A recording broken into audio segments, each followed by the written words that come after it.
Hello my dear friends, you're in the Military Summary channel. On this video we're going to discuss the most important events that took place during the previous 12 hours. We have a lot of very interesting updates, so let's start. And first we're going to talk about the United States of America. We got a lot of very important statements.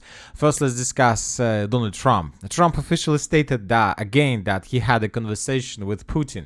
I had a phone conversation with him. I told Vladimir that this has to stop, and he agreed, but he said that Russia's interests have to come first because they already included some territories in their constitution.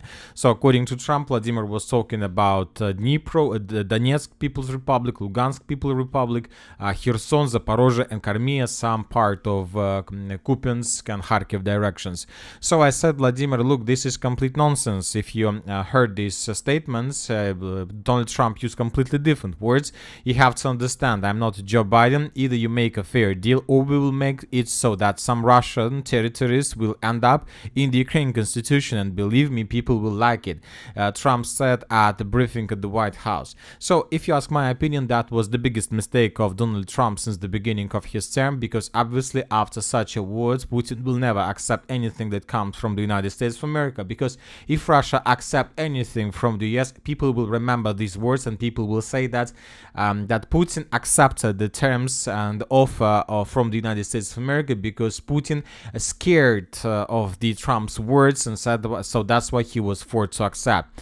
So obviously Trump insulted Putin, he insulted Russia by these words, and obviously when talking about Russia, I believe the first thing they ordered to do is to buy as much as possible popcorn to understand what the US is going to do next and how the US are going to make some territories of Russian Federation as a part of Ukrainian constitution. Few more several important statements made by the US authorities. Washington intends to discuss the issue of reimbursement of costs for aid to Kyiv, in particular through agreements on Ukrainian natural resources. That was stated by the US National Security Advisor Mike Waltz. Another important statement is that JD Vance plans to meet Zelenskyy at Munich Security Conference, apparently to talk about a peace plan and to get refusal from Zelenskyy.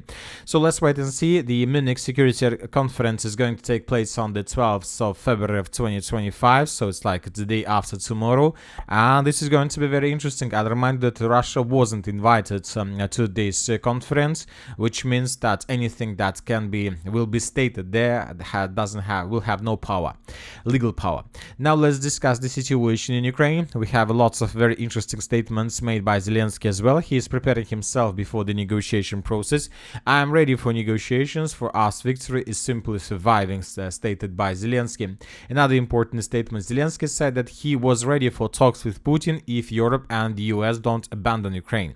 There are all possibilities to end the war in 2025. Trump wants a quick end to the war. Zelenskyy said he stressed that if he understood that the US and Europe would not abandon Ukraine and would provide security guarantees, he would be ready for any format of the negotiations. But the main problem from the Russian side that there should be no security guarantees to Ukraine from the Western countries. So this is the main problem.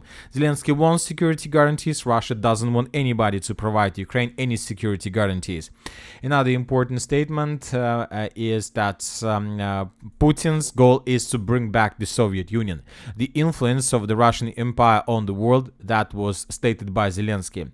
So let's wait and see how Putin is going to do this, because there are still a lot of job to do, and as for now there are still a lot of problems for Russia on the territory of Ukraine to complete these goals. Now let's discuss the situation on the ground, and the most important updates are coming from the Sudzha direction. And today we got lots of important videos. First, let's take a look at the video that was published by the Russian side from the area of Ukraine offensive operation. Today we got another video that shows us the significant losses that Ukrainians suffered during their attempt to attack in the direction of Ulanak. Tens, maybe hundreds of vehicles, infantry fighting vehicles, tanks, personnel carriers were destroyed by the Russians with FPV drones on fiber optic technology. By the way, today the Russians Russians exactly today, on the 10th of February, we start receiving lots of updates from the Russian side. They confirmed that Ukrainians are trying to increase this the usage of this technology as well. So as I understand, according to my understanding of the situation, in 2-3 weeks we're going to see like 50-50 situation. Both sides, the Russians and the Ukrainians, are going to use fiber optic drones, and this will lead to more or less the stabilization of the situation and the line of combat contact.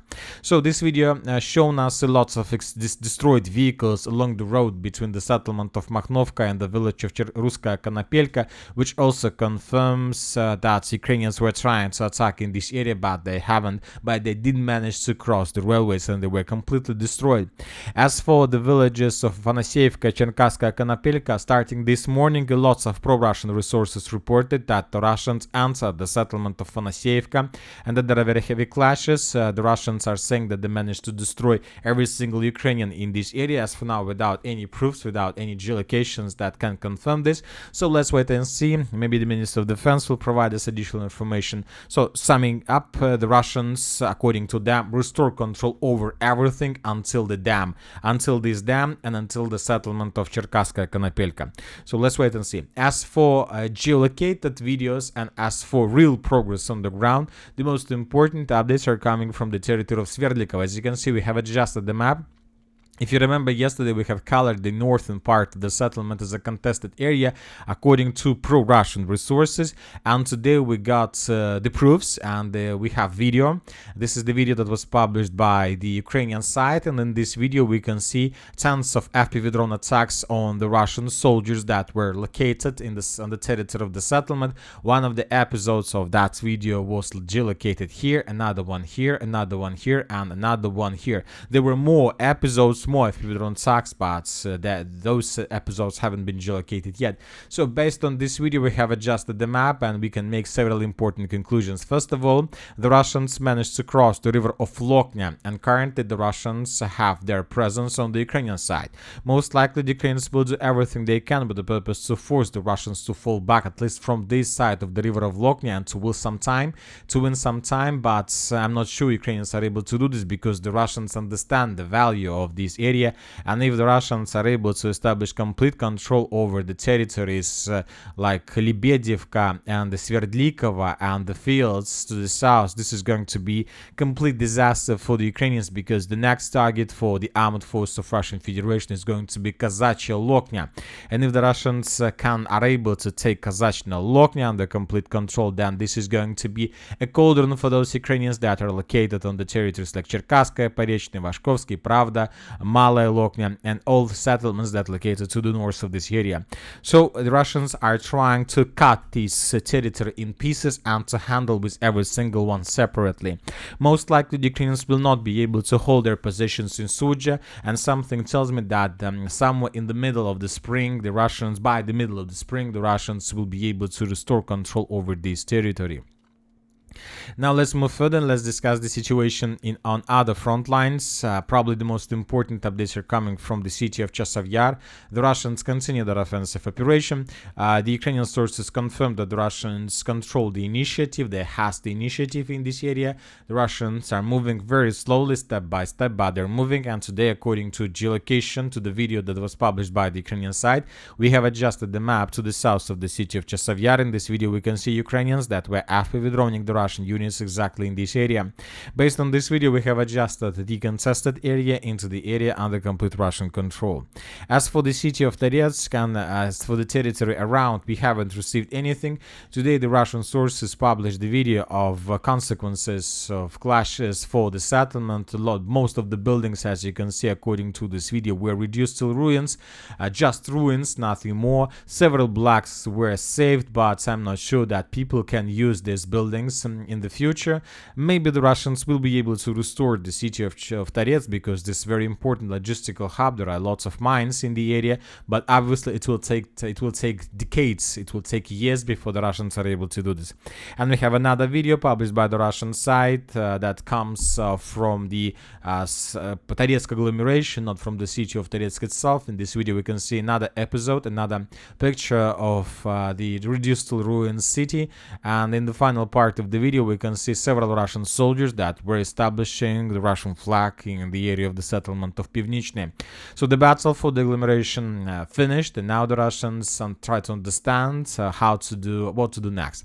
Now let's talk about the city of Pokrovsk, and as for this direction, the situation is not so good for the Russian side, because the Russians realize that they have no chances to outflank the city of Pokrovsk and to take under control, let's say, the settlement of Sergeyevka. The Russians, as for now, don't have any chances to assault the city of Pokrovsk itself, because most likely they realized that they would be defeated, and they decided to stabilize the situation for better times. But when the Ukrainians realized that the Russians stopped, they began their own counterattacks, and as for now, the main clashes are taking place for the settlement of Kotlina. And for example, today we got not just video, we have a lot of maps, we have a lot of confirmations from pro-Ukrainian sources and from pro-Russian sources, and different, for example, neutral experts reported and published this map. So according to them, this is approximately the situation in the area of Kotlina, and from this perspective we see that there are very high chances that the armed force of Russian Federation may be caught in cold on the territory of Kotlina if Ukrainians from the 225th Storm Assault Separate Battalion continue their offensive operation in the southwestern direction. So this is the more or less approximate the situation on the ground. There are very heavy clashes. The Russians, as for now, are not going to continue their offensive. As for now, the Russians are focused in the Dnipro direction, where they try to advance. The Ukrainians continue counterattacks with the purpose to slow the Russians down, but we see that the Ukrainians can't stabilize the situation, and most likely they will not be able to do this. So let's wait and see what is going to be next. As for the Andreevka fortified area, probably for the first time since the battle for this direction, we haven't received anything. Maybe the Russians managed to improve their positions in the settlement of Andreevka itself, so let's wait for several hours, and most likely before the next update in the evening, we're gonna receive some information about this. So let's wait and see what is going to be next. And that's it for the short video. Military Summary channel reminds we condemn any violence in the world. Thank you for watching, subscribe to my channel, put your likes, join my Patreon, and have a good day. Bye bye.